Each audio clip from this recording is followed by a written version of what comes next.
What you got there?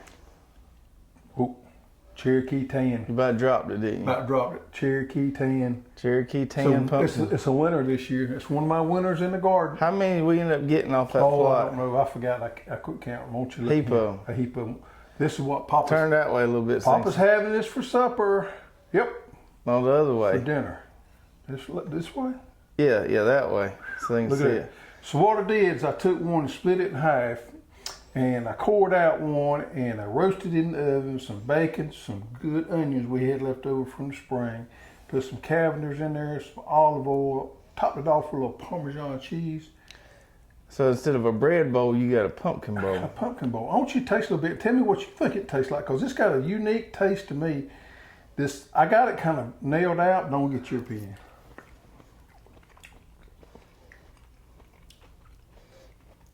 It's got a good texture to it. I think it's more like an acorn squash to me. You know, Danny and them, they swore up and down that it tastes better than the Seminole. It's pretty good. I don't know if they might be right. Yeah, it's pretty good.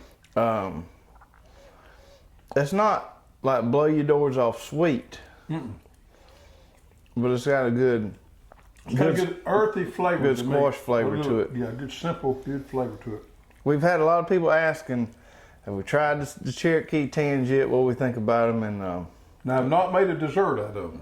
Not yet. Not yet, but this is pretty doggone good. This is a good healthy meal right there. Now I would probably say if you're gonna do this, you need one pumpkin per individual.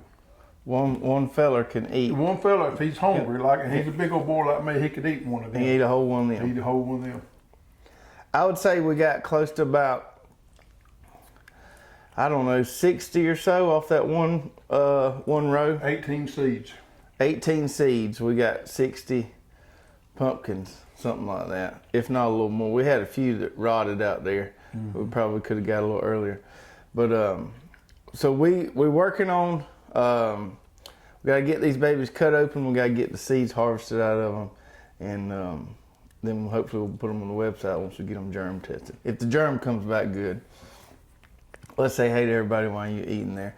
Hello everyone and welcome to the Row by Row Garden Show. I'm Travis. And I'm Greg. And we're excited to have you with us tonight. We got a really good show planned. We're going to talk a little bit later about pelleted seeds. What are pelleted seeds? Why are some seeds pelleted? And what's the benefits of having those? So we're going to dig into that. Is that good? You almost ate that whole thing. What else you got here? Well, I got to ask for some help. Okay. I had mentioned a while back about some multiplying onions. Okay. And I have been on a search for the last year trying to find some what we call old-timey multiplying nesting onions that we grew down here in the South when I was coming up. Sets, but they're called onions, but you're right, it's sets. So the old-timers called are multiplying onions or nesting onions. And I finally found some. Okay. In Thomasville, Georgia. Okay. And I bought everything they had. Okay. And I got a good many of them. Now here is the thing. There's nothing on the internet about these. I can't find any research whatsoever about them. And this is what they look like. And this is what I remember being. Almost looks like a shallot. It almost looks like that, but it's long and slender. Well, on the internet, you find a lot of people talking about multiplying onions, and they're referring to a potato onion, which is what this is. Okay. And when you research nesting onions, this is mainly what you come up with is potato onion. And that's a lot different And than that. this is different. And this is not what I remember, but this is. Now, your 93-year-old grandmother agrees with me. She says this is the same thing. This is the nesting onion we're used to. Now, here's the thing about these. They don't go to seed. So you plant them and you let them grow like you normally would onions, and you dig them up in late spring, and you save your sets and you plant them back again. This is something that is absolutely sustainable because you can keep these in your, for generation and generation, pass them down. You can save your own sets, and that's what everybody did, was save their own sets every year, and they would plant them back, and they're called nesting onions. So when you plant one of these, how many do you end up getting? You'll end up with a cluster of them. See here how they run together? Yeah, I just didn't know how many. A lot of them. They multiply a lot. Multiply nesting onions. If you have any information, now I don't know about in the north. All I know about is here in the south. If you have any information about these, please share it with us and help us understand the heritage on these somewhat, because all I know is what I'm familiar with. When I grew them when I was in my 20s, I got some back then. Somebody gave me some, but a lot of the old people grew them year after year after year, and they have just about gone extinct. They are hard to find. I felt lucky to find some, and we're going to plant a big crop of them for next year. But we need some information on them, if what anybody's got, what you call them variety-wise, or the experience that you've had with them. And if this is the one that you remember, see how there it's plopped together? So you gonna try to grow a seed crop of these? I'm going to grow a seed crop of these. Try to get them back on the market. We are. Kind of like we're trying to do with the Cherokee A lot of tan. people that's my age, and we've talked about these things, you can't find them anymore. They've gone, and it's a shame that such a wonderful food crop or a staple in our heritage is gone by the wayside. So we want to save these. So when you gonna plant these? I'm gonna plant them in November. Okay. But I do need the information. If you can help us somewhat with that, share it with us, call us, go in the comments and put in there what you know about it. It's probably going to be some of the people that are on up in age, like me or more, that has information on these, and it would be greatly appreciated. So those are different than what, like the Egyptian walking onions? Yes, this is not the Egyptian walking onions. Okay. Just to be clear. Yep. I know a lot of folks grow those things. Yep.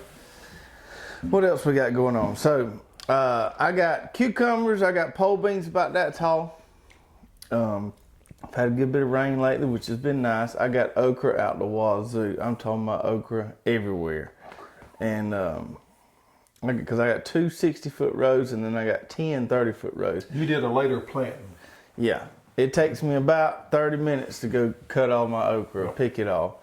And I went on a twice a week cutting schedule. I'm actually able to cut it twice a week, and instead of cutting it every other day. Really? So I cut it on Wednesdays and cut it on Sundays. Now, every now and then I have one get too big on me, but I just drop that on the ground, no big deal. The way I grow okra, you have to cut it every other day. And that's what I do in the spring, but because I got so much of it, and teaching and started back, and I don't have as much time. So I got my corn planted. Did a video on that showing how we took that tarp off and got the ground ready there. Laid our drip tape, and then next week you'll see actually planting the corn. I went with peaches and cream this fall. And the no-till stuff, we've had a lot of people, anytime I show a tiller in a video, the no-till brigade comes after me. Hammers you. Comes after me. And like I always say, there's just not a good way to do it on a small to medium scale. On a big scale, you got those big heavy seeders, those no-till seeders they can use. On a really, really tiny scale, small little raised bed, you could plant by hand, you could do no-till, but on a small to medium scale, when you want to use some walk-behind equipment, it's tough. That cedar won't, as heavy as it is, 35 pounds, it won't penetrate that unbroken ground. And what most people may not understand, but on large-scale agriculture, when they talk about no-till, primarily they're talking about GMO crops. Right, corn, things that they cotton. can come there and spray with Roundup. Yeah, so they're taking a cover crop.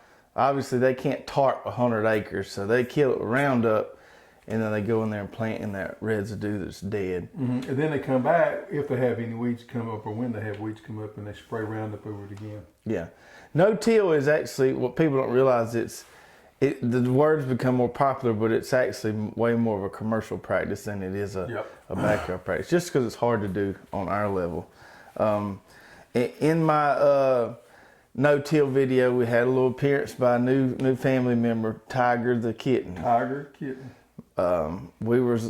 We got back from Dallas. I showed up at the house, and my wife had just been to the grocery store, and she had acquired a kitten that was stranded there. And the plan was to find somebody to give it to, but the youngins and me have taken a little liking to it. He liked the one up your shorts. He did. I thought myself, or she did. This is going to get interesting real quick. We didn't. We think it's a boy. We ain't quite sure yet. It's tiny, but it's quite the sport, and loves everybody. So Tiger may stick around for a little bit. So what are we going to talk about today? So we're going to talk about pelleted seeds. We talk about pelleted seeds a lot, but I don't feel like we've ever really talked about pelleted seeds. So we're going to talk about pelleted. We're going to talk about pelleted seeds today. So I noticed in your videos you'd starve to death if we was tie your hands down. yeah, I gotta have my hands now. I gotta articulate.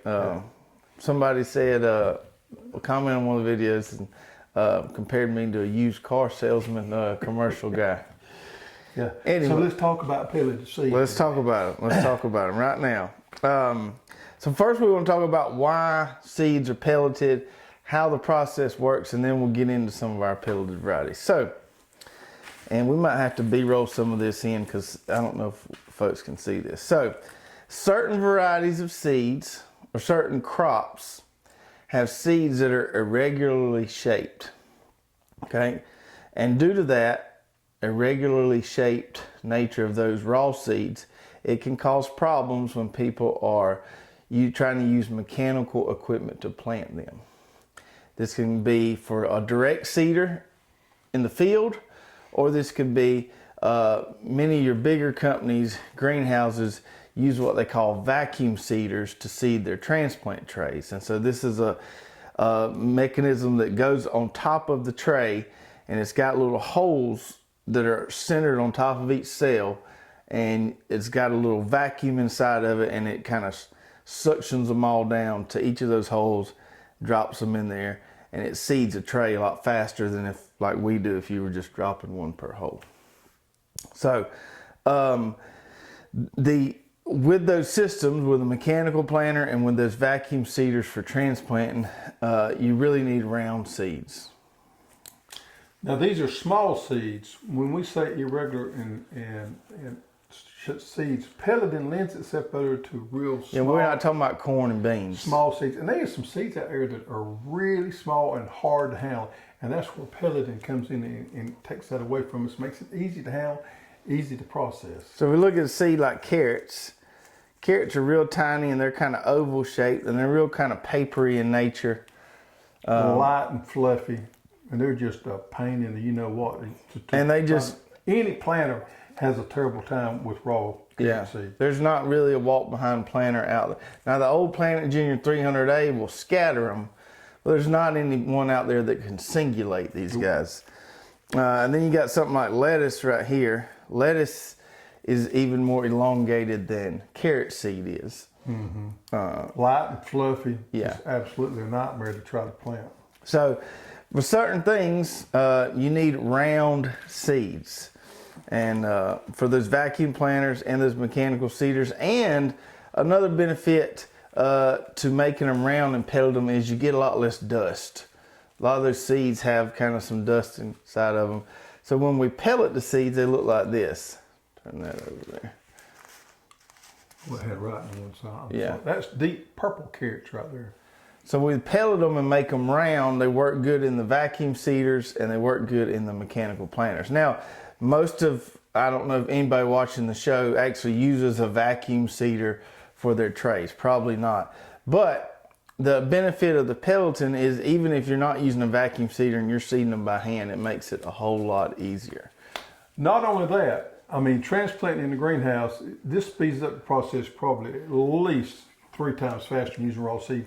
But and you use less seed. But even hand plant, let's just say you got a raised bed and you want to plant you just a few carrots in there. Pelleted is the way to go. You're going to waste so many more seeds trying to do it with a raw seed, and the pelleted is so much easier.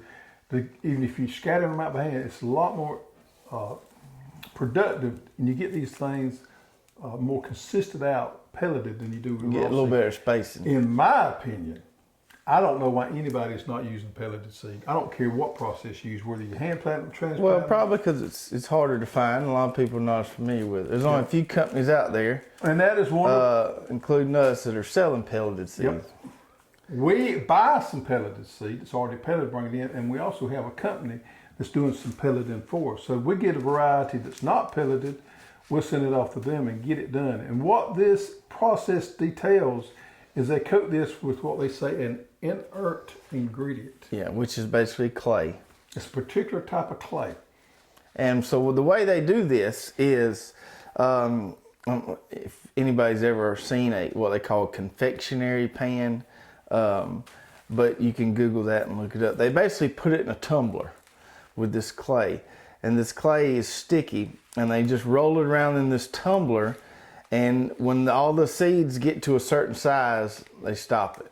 Okay, so this clay is going to stick to those seeds, and they roll it around in this tumbler, and they'll accumulate that clay and eventually get it to a certain desired size, and then they'll pull them out of there. Now this process is different than coating. A coating is when they coat in a seed with a fungicide or an insecticide to make it stick to that seed that has properties that help when that seed starts coming up. Pelleting is different than coating. Although coating still uses a process with some inner ingredients, the primary thing they want to do there is to get that chemical to stick on there. What we're doing here is completely different than that. This is just a clay. So it's just one inert product around that seed there. And we're not coating these with particular type of insecticides or fungicides. Right. And so when they pellet a seed, you're increasing the weight, you're increasing the size, and you're increasing the shape. Sometimes up to 6 times, depending on what you're working with. So I mentioned the seeds tumbling in there till they reach a certain size. Let's talk about which crops necessitate pelleting, and then we'll go through some of our varieties. So lettuce. There we have lettuce again. And the main purpose in pelleting lettuce is for transplanting in the vacuum seeder. Not many people direct seed lettuce unless it's the baby mix, but for head lettuce, it's being transplanted, so it makes it way easier to put it in the trays if it's pelleted. Carrots. Now, carrots is for a direct seeding application. You're not transplanting carrots. So with a seeder like our Hoss Garden seeder, the pelleted carrot seed, you can actually singulate those and get some nice and precise spacing there. Beets. Beets are just like the carrots. You're direct seeding beets. If you want to direct seed beets, you really need them to be pelleted. The beet seed is kind of round, but it's got all these little knobs on it and stuff that makes it irregular, and it doesn't flow through a mechanical seeder very well. So making that round, you can plant those with a walk-behind planter. It's the same thing. It's kind of, I ain't gonna say spongy, but it's very light and fluffy. They just don't have any substance to it to be able to use in a seeder. And then chard, we don't have pelleted chard seed yet, but we could get some soon. Chard is in the same family as beets. The seeds are the same. If you want direct seed chard or even transplant chard, having pelleted seed helps. And then onion. So I wanted to talk about onion just a minute here. So you were talking to somebody the other day who says the big farmers in Vidalia, they direct seed their onions instead of transplanting them, right? Yeah, they said that, and this was the onion rip. So he has a lot of experience in that. And he told me something that I kind of thought, but I wasn't sure about. But he said they have better results growing onions in beds than they do in trays. We're going to try that and see. Now, in doing that, I think you need a really stale weed seed bank to be able to pull that off. Yep. The germination is going to take a little bit. So the big onion farmers are using pelleted onion seed and planting them that way to get the big bulbs. Now, on the other hand, Bruce and them over at Dixondale, when they're growing their onion plants, they're trying to plant them thick as they can. And I actually talked to them and asked them, do they use pelleted seed? And they said no, because they can't get them thick enough. So they use a Planet Junior. They don't use a seeder, they use a drill. Right. And they need the smaller onion seed because they're just throwing them down there thick so they can pull them up as a bunch and wrap them up and send them to you. So I thought that was interesting. And then the last one is tomatoes. Tomatoes can be pelleted, and that's for ease of transplanting in the vacuum seeders there. Some of these tomato seeds, hybrid tomato seeds, can run up to $6,000 a pound. So it's very important. You don't want to waste those. When they get that expensive, that you get something pelleted so you can handle and not have any waste on those. Before we get into the pelleted varieties we carry, I want to talk about this process of priming because a lot of our seeds are pelleted and primed. And what is prime? we're about to talk about tell me that. So you see this a lot with tomatoes, lettuce. Lettuces are pelleted prime. If you buy our lettuce seed, I can promise you it will germinate faster than any lettuce seed you have ever bought. It's good stuff. Why? Because it's pelleted and it's primed. So what prime means is they manipulate the hydration level of the seed. So somebody a lot smarter than us has figured out that if you give that seed a certain amount of water, a certain amount of hydration, and then cut it off, then it will jumpstart that germination process, but it will stop it before that radical or that little stem, the first stem that comes out of the radical, it will stop it before that actually emerges.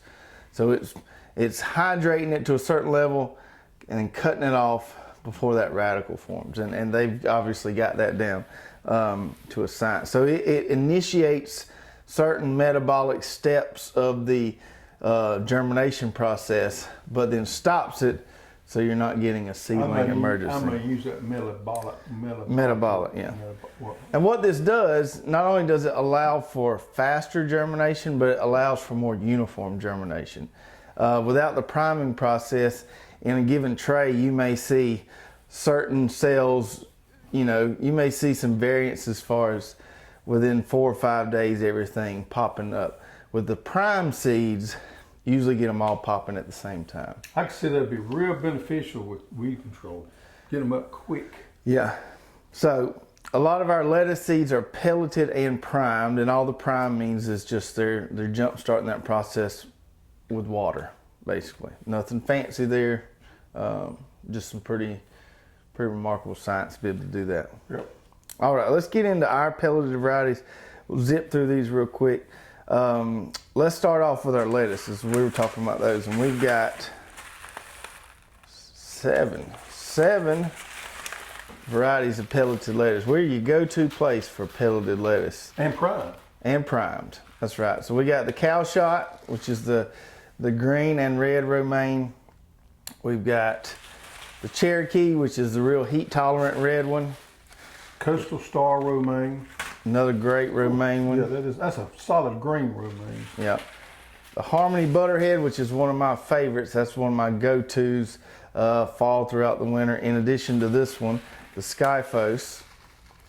And then if you really like the spring crisp lettuce, we got two of those. We got the Starfighter and we've got the Tehama. Here. So it's like an Indian name to me, Tehama. Yeah.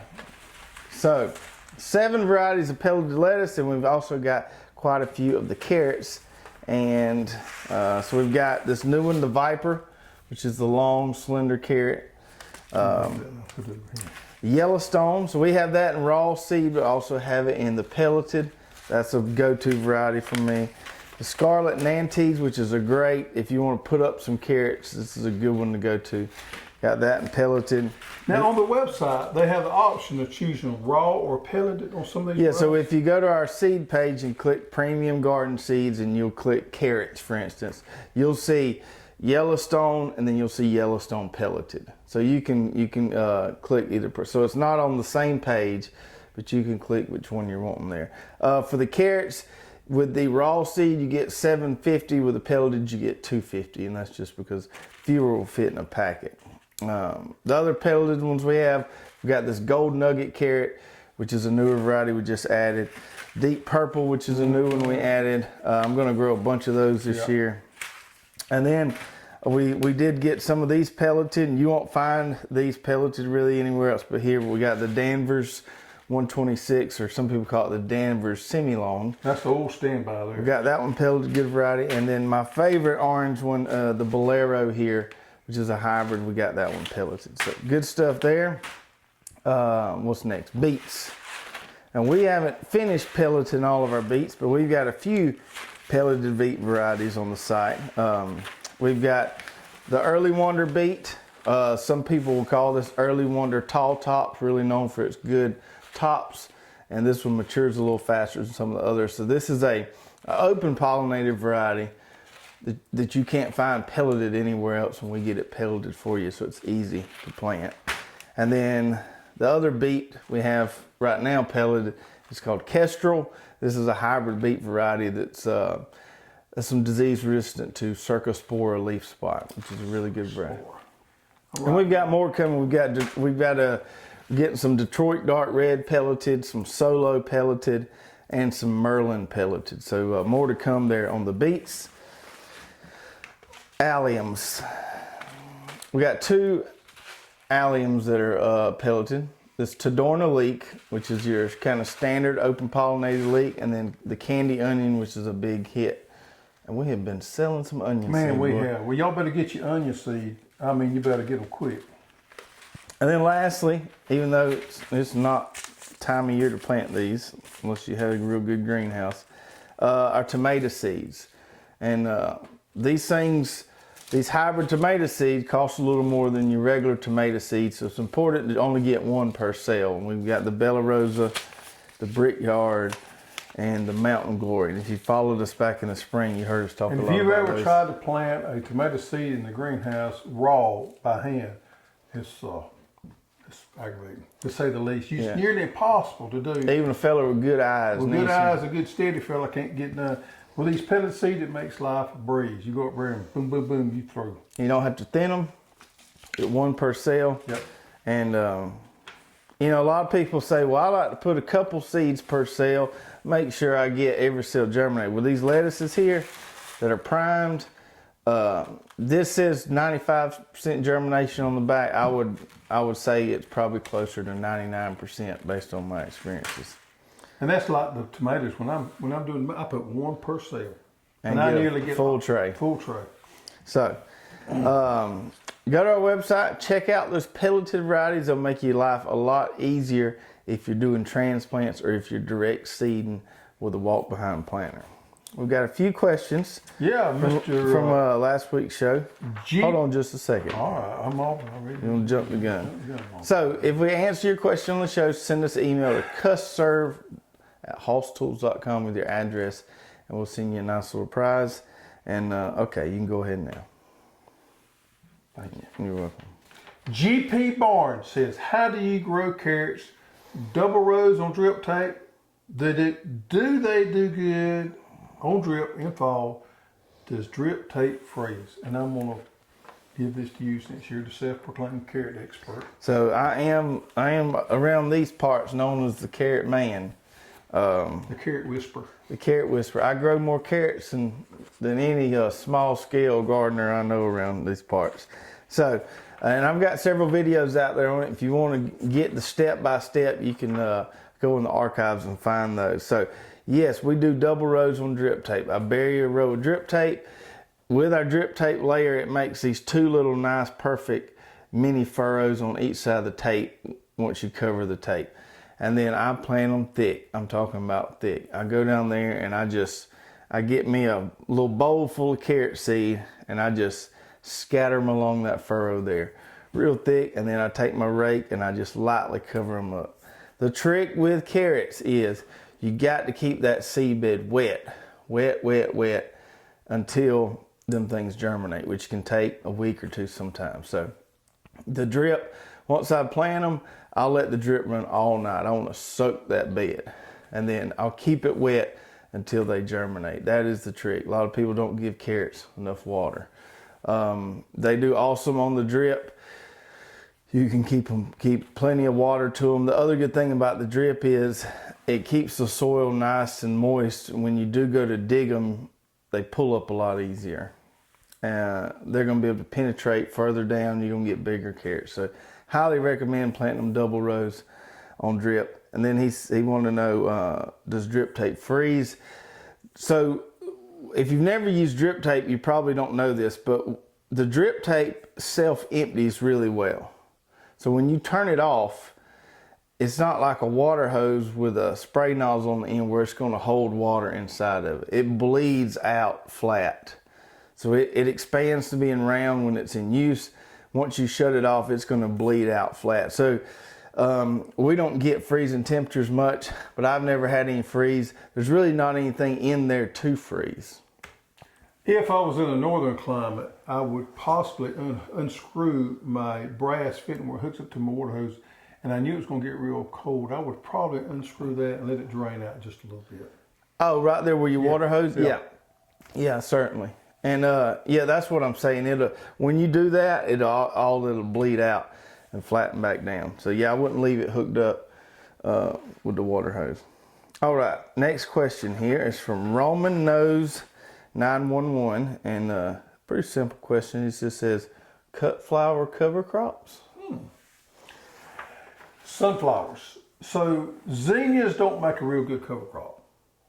The others flowers we sell don't make a very good cover crop. However, I think sunflowers are a perfect cover crop.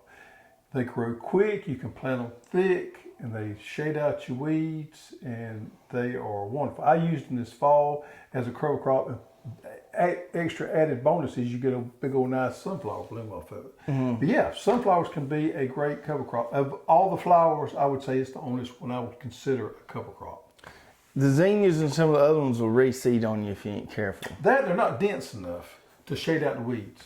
A The cover crop has to have some benefit. And it would be weed suppression, nematode suppression, or erosion or whatever. And I don't see the other ones having a big benefit on that, but I do see it with the sunflowers. Sunflowers have a very dense root system. They can hit with erosion also. But yep. Those pro cuts that are hybrids, you ain't got to worry about those reseeding. Those work really well as a cover crop. You can direct seed them or you can transplant them. If I'm planting them real thick, I like to direct seed them. But that's up to you. But yeah, definitely works. All right, that is going to do it for us tonight.